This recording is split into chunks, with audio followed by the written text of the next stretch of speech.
Liz, as a traffic light, it is a green. You can go. It is red. You should stop. Absolutely. And so you'll be able, of course, to take us through these moments thanks to your expertise, but also thanks to the information you'll be receiving through your earpiece. Can you tell us more about that? Yes, I'm connected directly to our colleague in Kourou CVI by this earpiece. It's the same information the DDO is receiving, is exactly, that right? Exactly. So this team received all Vega flight parameters in Galio, as mentioned by Beatrice. They have 3 panels focus on propulsion parameters, guidance, navigation, and control activations, and trajectory. Head of CVI will synthesize their respective and numerous feedbacks in real time, transmitting information to DDU.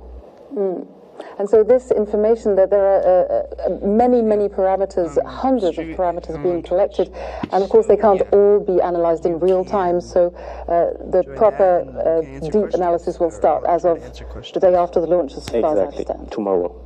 Right. Yes. And this information will be used for the next launches. Yes, you will receive all this experience from this flight, and you will apply all positive feedback to improve the next flight. Of course. And so it looks like we're coming up to another milestone.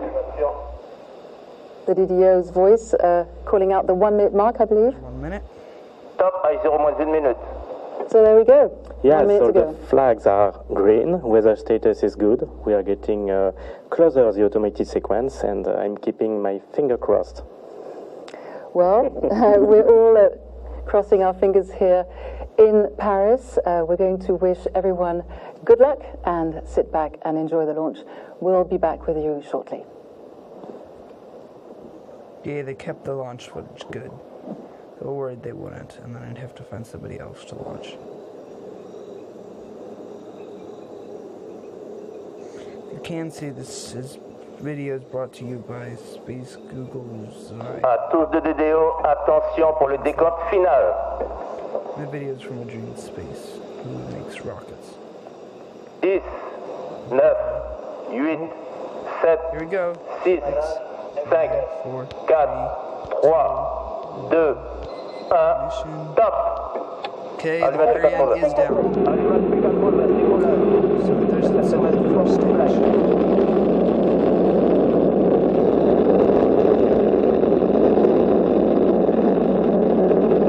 So remember, if you're watching on Twitch and you have a question, be sure to ask it right now.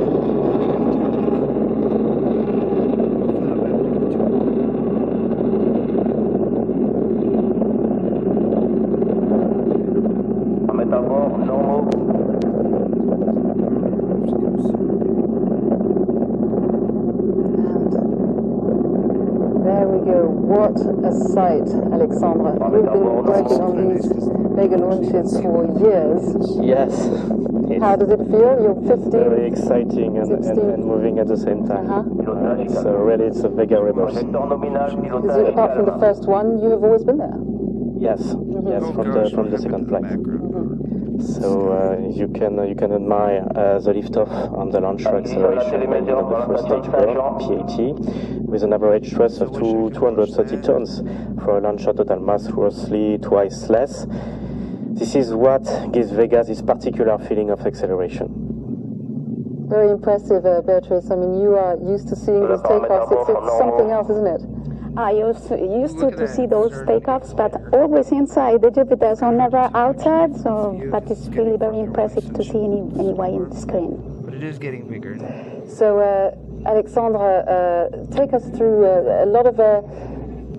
We were just listening to the DDO announcing it. A lot of milestones taking place in very quick succession. Please take us through it.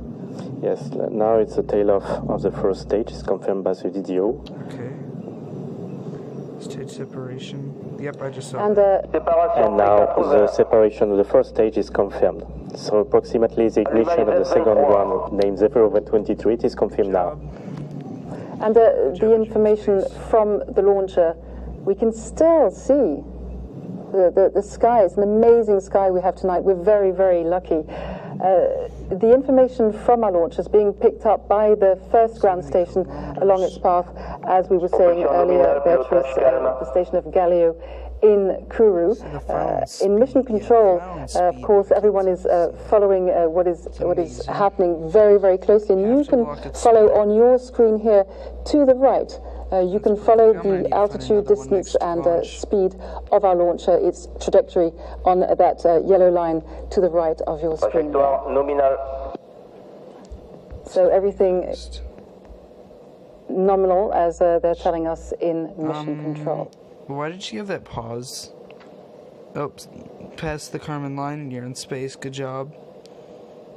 Good job. So back in Jupiter, key figures working on this mission, of course, representing the European Space Agency. We have Charlotte Besco. She is head of the ESA Kourou office, and she is the first woman in this position. Alongside Charlotte, we have Daniel Neuenschwander. He is Director of Space and Transportation. And representing the CSG, we have Marianne Claire. She took over as head of the CSG just 9 months ago, and it is also the first time a woman takes on this position. Coming up to another milestone, Alexandre. Stage separation is confirmed. Few seconds of ballistic. And you will see in the coming few seconds the ignition. There we go. If I hold it like ignition. this, you can see it. Confirmed. 5 seconds later, separation of the fairing, and you can admire with this 3D simulation the SSMS structure with all satellites around. And we are now in outer space. We have yes, we have reached the place where our passengers are no longer under any threat, and therefore we can get rid of the fairing. Yeah. So our first separation scheduled in just over 35 minutes. Earlier we spoke to Fabrizio Fabiani. He is program director on this mission. He has been working very hard over the past months. Believe me, it has been an unprecedented challenge.